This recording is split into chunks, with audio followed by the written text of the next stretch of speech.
Hello दोस्तों, सलाम नमस्कार। मेरा नाम डॉक्टर हामिद हसन है। मैं बरकतुल्लाह विश्वविद्यालय भोपाल से शिक्षा प्राप्त हूँ। सिकल सेल डिसऑर्डर के रिसर्च में भी मेरा योगदान रहा है। आज अपन बात करने वाले हैं प्रोस्टेट ग्लैंड के बारे में और यूरेथ्रा के बारे में। यूरिन से संबंधित बहुत सारे लोगों को मैंने अपने 8 साल की प्रैक्टिस में देखा है कि परेशान होते हुए और यहाँ वहाँ दवाओं के चक्कर में, लोगों की सलाह में परेशान रहते हैं और उस बीमारी से जूझते रहते हैं। तो ये वीडियो में प्रॉब्लम जो कि प्रोस्टेट ग्लैंड की और यूरेथ्रा में होने वाली प्रॉब्लम के बारे में नॉलेज पर्पस के लिए बना रहा हूँ और इसमें होम्योपैथी का क्या स्कोप है ये भी अपन इस वीडियो में समझेंगे। तो सबसे पहले हम जानेंगे कि प्रोस्टेट ग्लैंड और यूरेथ्रा में इनका काम क्या है, इनमें होने वाली बीमारियां कौन कौन सी हैं और इनको किस प्रकार डायग्नोज किया जा सकता है या क्या जांचें करा करके हम पता कर सकते हैं कि ये बीमारी हमें है कि नहीं है, और बीमारी के कारण क्या क्या हो सकते हैं वो भी जानेंगे, और इनमें होम्योपैथी का क्या स्कोप है वो भी जानेंगे। तो आइए शुरू करते हैं। सबसे पहले प्रोस्टेट ग्लैंड के बारे में जानते हैं। प्रोस्टेट ग्लैंड का हमारे शरीर में क्या उपयोग है और ये किस जगह पे स्थित होती है। तो प्रोस्टेट ग्लैंड हमारे ब्लैडर के जस्ट नीचे उपस्थित होती है, जो यूरेथ्रा के थोड़ा सा पहले होती है। इसका काम ये होता है हमारे शरीर में कि ये हमारे यूरिन फ्लो को कंट्रोल करके रखती है कि कितना पेशाब बाहर जाना है और किस तरह प्रेशर जाना है। दूसरा, ये हमारे इजैकुलेशन में बहुत बड़ा योगदान देती है। इजैकुलेशन जब हमारा स्पर्म सेल बन करके इसमें आता है तो ये एक फ्लूइड जनरेट करती है, स्पर्म सेल को प्रेस करती है और उसको फ्लो से बाहर निकालती है, जिसकी वजह से उसमें रनिंग प्रोसेस हो जाती है इजैकुलेशन के वक्त। और तीसरा, इसका सबसे बड़ा योगदान है कि हमारे यूरिन ट्रैक्ट के इन्फेक्शन से हमको बचाती है। दूसरा अपन जानेंगे यूरेथ्रा। यूरेथ्रा का रोल एज ए पाइप होता है जो कि हमारे पेशाब को बाहर निकालने में मदद करता है। जब हमारे ब्लैडर से हमको पेशाब महसूस होता है और हम करने जाते हैं तो प्रोस्टेट ग्लैंड से होते हुए जब पेशाब बाहर की तरफ आता है तो वो यूरेथ्रा के ही द्वारा पास होते हुए जाता है। यूरेथ्रा का स्ट्रक्चर हो जाना, स्ट्रक्चर जैसा कि नाम से ही संबंधित, उसके सीधे पाइप में किसी तरह का अवरोध उत्पन्न हो जाना, उसको हम स्ट्रक्चर यूरेथ्रा कहते हैं। इसमें सिस्ट भी हो सकती है जिसकी वजह से हमें पेशाब में करने में तकलीफ होती है।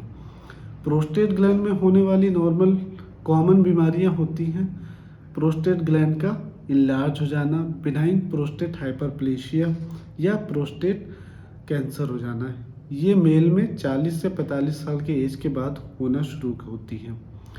इनके कारण ये होते हैं, नॉर्मल 4 से 5 लीटर इंसान को 24 घंटे में पानी पीना चाहिए। तो पानी कम पीने वालों को भी बिनाइन प्रोस्टेट हाइपरप्लेशिया हो जाता है। स्ट्रक्चर यूरेथ्रा भी हो जाता है। किसी तरह के इन्फेक्शन की वजह से भी स्ट्रक्चर यूरेथ्रा हो सकता है। सेक्सुअल इन्फेक्शन की वजह से भी ये दोनों बीमारियों का बढ़ जाने का कारण हो सकता है। अब इनका इन्वेस्टिगेशन जानेंगे, इनमें जांचें क्या होती हैं जिससे हमको पता चले कि ये बीमारी है। तो पहली सबसे कॉमन जांच होती है अल्ट्रासोनोग्राफी। सोनोग्राफी से हमको पता चल जाता है कि हमारा प्रोस्टेट ग्लैंड कितना बड़ा है, कितना बढ़ गया है, कितना वेट हो गया है। और यूरेथ्रा में भी अगर किसी तरह के सिस्ट है, स्ट्रक्चर यूरेथ्रा है, तो वो भी हमको सोनोग्राफी के द्वारा पता चल जाता है।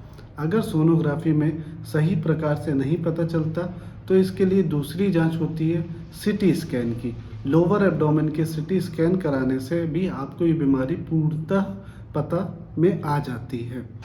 उसके बाद भी अगर आपको कंफर्म डायग्नोसिस के लिए जाना है, करना है, तो एक थोड़ा सा पेनफुल प्रोसेस होती है जो कि सिस्टोस्कोपी कहलाती है। इसमें एक कैमरा डाल के हम पूरा ब्लैडर से प्रोस्टेट और यूरेथ्रा को देख सकते हैं। ये यूरोलॉजिस्ट द्वारा की जाती है। तीसरी चीज़ जो सबसे ज़रूरी है कि इसका इलाज क्या है।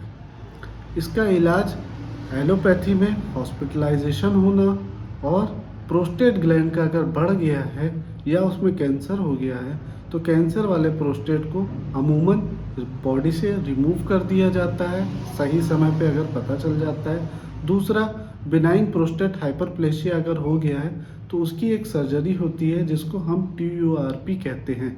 इसमें प्रोस्टेट जो कि यूरेथ्रा के ऊपर आकर बस गया है और उसको अवरोध उत्पन्न कर रहा है पेशाब को बाहर आने में, तो उस एरिया को कट कर दिया जाता है, एक तरह से छील करके बाहर निकाल दिया जाता है, जिससे हमारा यूरेथ्रा का साइज बड़ा हो जाता है और पेशाब आराम से आ जाती है। ये TURP कहलाता है। उसके अलावा एक और सर्जरी होती है जिसको सिस्टोस्कोपी डायलेशन कहते हैं। ये प्रोस्टेट ग्लैंड में भी काम आती है और स्ट्रक्चर यूरेथ्रा में भी काम आती है। ये सारे जो हमने तरीके बताए, सिस्टोस्कोपी वाले, TURP वाले और रिमूवल वाले, प्रोस्टेट को डायरेक्ट रिमूव कर देना, इनमें कई दिनों तक कैथेटर लगा रहता है। ये बहुत पेनफुल प्रोसेस होती है। पहले अपन सिम्टम्स की बात कर लेते हैं। तो सिम्टम्स से भी एक तरह से ये बीमारी सस्पेक्टेड डायग्नोसिस हो जाता है। जिस तरह बार बार पेशाब अगर किसी को आता है, पेशाब में जलन होती है, यूरिन जो है ड्रॉप बाय ड्रॉप पास होता है, बर्निंग मिक्चुरेशन होता है, पेशाब में किसी प्रकार की जलन होती है, पेशाब करने जाने में पेशाब ढंग से बाहर नहीं आ पाती है, इस तरह के सिम्टम्स ही ये दोनों बीमारियों में या फिर ब्लैडर से संबंधित किसी बीमारी के लिए डायग्नोस होते हैं। तो सोनोग्राफी के बाद अगर आपको पता चल गया है कि आपका एनलार्जमेंट है या बिनाइन प्रोस्टेट हाइपरप्लेशिया है या स्ट्रक्चर यूरेथ्रा है, तो आप होम्योपैथी में इसको अवश्य दिखाएं। आपकी बीमारी बहुत ही लाभप्रद और इतनी सारी सर्जरी और इनके होने वाली तकलीफ़ों से आपको बेइंतहा आराम देगी और इनसे बचाएगी भी। अगर कैंसर है आपको तो आप सबसे पहले उसको रिमूवल करें और आगे जैसा यूरोलॉजिस्ट आपके बोलते हैं वैसा करें। अब अपन जानेंगे कि होम्योपैथी का इसमें क्या स्कोप है। तो होम्योपैथी स्कोप बताने से पहले मैं आपको ये सलाह दूंगा कि अगर आपने अपनी बीमारी डायग्नोस कर ली है तो सबसे पहले आप अपने नज़दीकी किसी होम्योपैथ डॉक्टर की सलाह से ही दवा लें। ये मैं नॉलेज के पर्पज़ से ही ये वीडियो बनाई जा रही है, जिससे आपको परेशानियों से ना जूझना पड़े। तो जानते हैं होम्योपैथी दवाओं के बारे में। यूरिनरी ट्रैक्ट के किसी भी इन्फेक्शन में बहुत मदद करती है। इसका नाम है प्रोस्टेनम ड्रॉप। ये SBL कंपनी की आती है। प्रोस्टेनम ड्रॉप को आपको 25-25 बूंद दिन में 3 बार 1/4 गुनगुने पानी में लेना है। आपकी बीमारी का जैसे जैसे कम होती जाती है तकलीफ, इस दवा को दिन में 3 बार से दिन में 2 बार कर देना है। अगर आपकी तकलीफ 10 दिन में आराम हो जाती है तो इसको 2 बार कर दें, 15 दिन में आराम हो जाती है तो 2 बार कर दें, 1 महीने बाद आराम मिलता है तो इसको 2 बार कर दें। इसको लगातार आपको 6 महीने तक लेना है। दूसरी दवा जो है, जो बहुत ज़रूरी है और बहुत इस बीमारी की जड़ को ठीक करती है, चाहे वो स्ट्रक्चर यूरेथ्रा हो, चाहे यूरिन ट्रैक में किसी प्रकार का इन्फेक्शन हो, चाहे वो ब्लैडर से लेकर के यूरेथ्रा तक में सिस्ट हो, सेबल सेरुलोटा कहलाती। इस दवा को आपको 30 पोटेंसी में लेना है। सुबह, दोपहर और शाम को इसकी 3 से 5 ड्रॉप डायरेक्ट आपको अपनी ज़बान पर लेना है। इससे आपकी बीमारी में बहुत आराम मिलेगा, आपको बर्निंग मिक्चुरेशन में भी बहुत आराम मिलेगा। तीसरी दवा जो हमारी है वो टर्बेंटीनिया है। इसको भी आपको 30 पोटेंसी में लेना है। इसको आपको सुबह और शाम को बस लेना है। इसमें किसी भी तरह का स्ट्रक्चर यूरेथ्रा हो, चाहे बच्चों को हो चाहे बड़ों को हो, इसको इसी प्रकार से ही लेना है जिस प्रकार से मैं बता रहा हूँ। इसको भी लगातार आपको कम से कम 2 महीने लेना है, सुबह और शाम। ये दवा है जो बहुत कारगर है, चाहे वो प्रोस्टेट ग्लैंड का इन्लार्जमेंट हो जाना, चाहे बिनाइन प्रोस्टेट हाइपरप्लेशिया या स्ट्रक्चर यूरेथ्रा या सिस्ट हो जाना, किसी भी प्रकार का यूरिन ट्रैक्ट इन्फेक्शन हो जाना, ब्लैडर से लेकर के यूरेथ्रा तक, सिस्ट में मतलब जहाँ पे अवरोध उत्पन्न हो रहा है किसी प्रकार का, या यूरिन ड्रॉप बाय ड्रॉप हो रहा है, या फिर बार बार पेशाब जाने में भी सेटिस्फेक्शन मेल को नहीं मिल रहा है, ये आती है क्लेमिटिस एरेक्टा। इसको आपको 200 पोटेंसी में लेना है और इसको लगातार 3 महीने तक लेना है। इसको बीच में बंद नहीं करना है। सुबह इसको खाली पेट 3 से 5 ड्रॉप आपको डायरेक्ट ज़बान पे लेना है। 3 महीने तक का कोर्स ज़रूर करना है आपको।